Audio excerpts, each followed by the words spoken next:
फितरत का ये कानून है कि जब बादल बरसते हैं तो इससे पहले ठंडी हवा चलना शुरू हो जाती है। ठंडी हवा अपने साथ बादलों को लाती है और वो जब बादल आसमान पर छा जाते हैं तो बारिश बरसना शुरू हो जाती है। मादी दुनिया का ये कानून रूहानी दुनिया में भी कार फरमा है।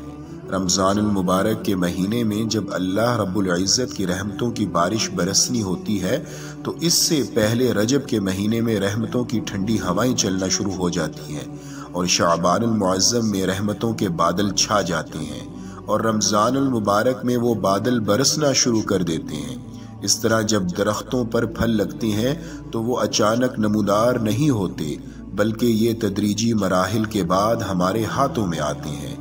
ख़ज़ां के बाद बहार का मौसम शुरू होता है तो दरख्तों पर पहले पत्ते लग जाते हैं, तो उसके बाद फूल आते हैं, उसके बाद फल